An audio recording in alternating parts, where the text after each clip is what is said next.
natin. Agree ba kayo?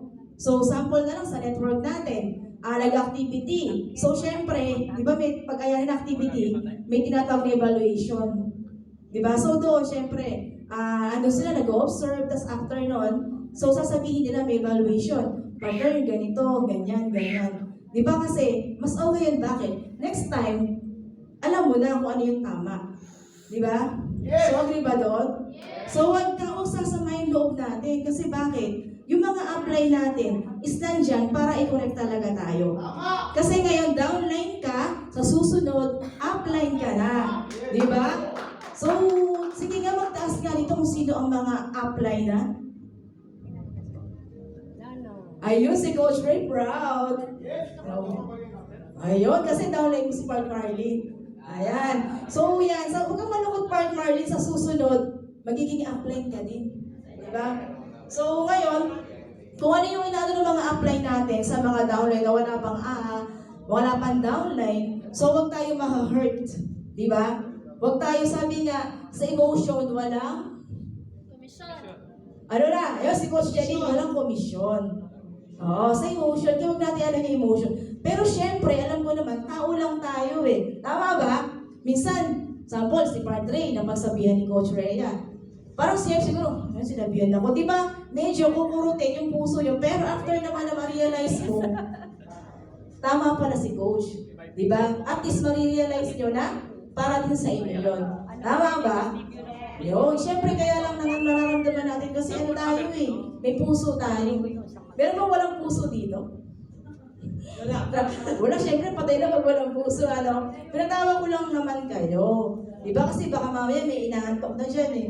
Baka mamaya naka-shades dyan na may white na ano, nakapikit na yan, di ko alam. Baka natutulog na. De, joke lang. Ano, Coach? Taas ka bang kamay? May sabihin ka ba?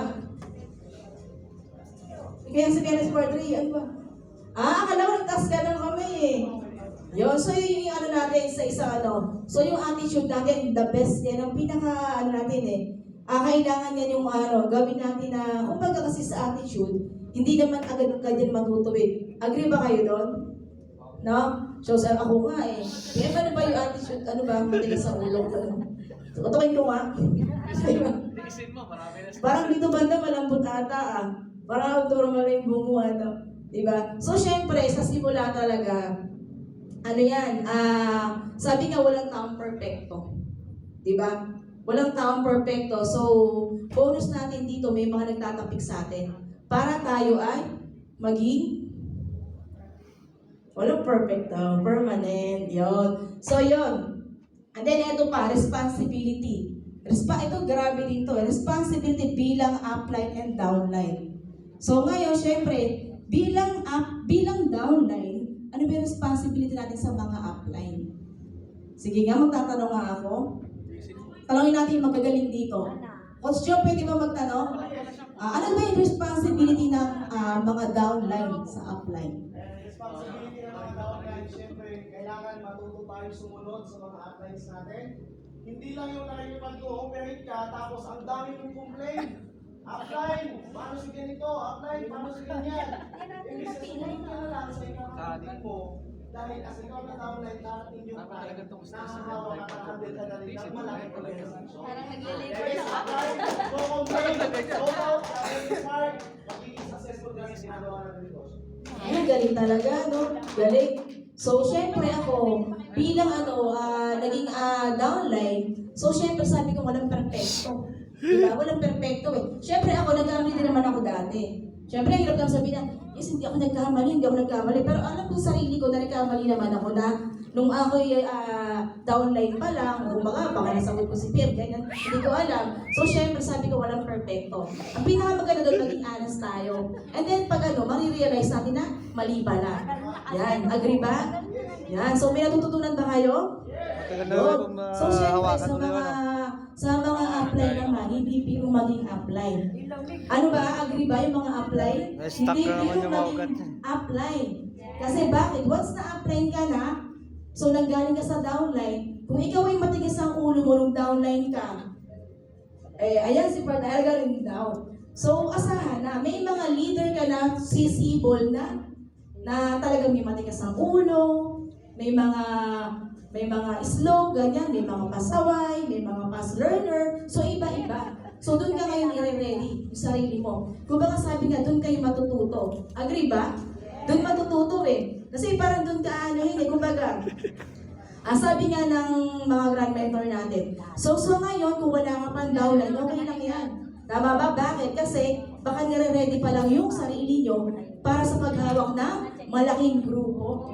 Yun, agree ba? So palakpakan naman natin mga sarili natin, i-claim na natin yan. So, bawat subgroup dito, 5 subgroup na magkakaroon ng malaking community. Di ba? So, i-claim na natin yan.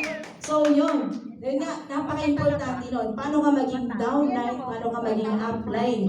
Di ba? So, nakakatuwa lang bakit lahat ng mga umattend dito, may natututunan. Tama ba? Marami, no? So, maraming realization eh. So, iba nare-refresh. Tama ba? So, yung mga iba naman, ang dami na-adapt. Yung iba, hindi ko alam kung ano. Joke lang. Si Park Blood, tawa ng tawa pag may mga gano'n. No? Pero wag ka napakasipag ni Park Vladimir. Diba? Sobrang sipag. So, nakaka-inspire din yan.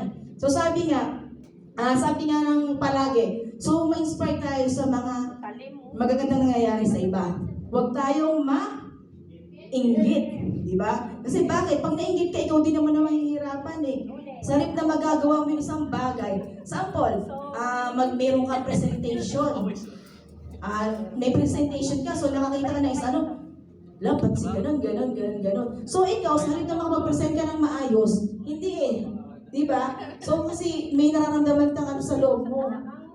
Inggit. Yan. So salamat sa mga napapanood eh, joke lang. So yun lang yun, realization lang. So maging proud, maging ma-inspire sa mga nangyayari sa ibang leader, so sa ibang grupo, i-claim na lang natin soon. Team naman natin yan. Diba? So i-claim na natin yan, ilan tayo dito. So lahat tayo lalaki yung grupo natin. So kung may pinagdadaanan ka man ngayon, kung ano man yung pinagdadaanan nyo na, so kung problema sa family, problema sa network, kung saan problema yan, sabi ka, hindi tayo bibigyan ni Lord ng problema na hindi natin kaya, di ba? So,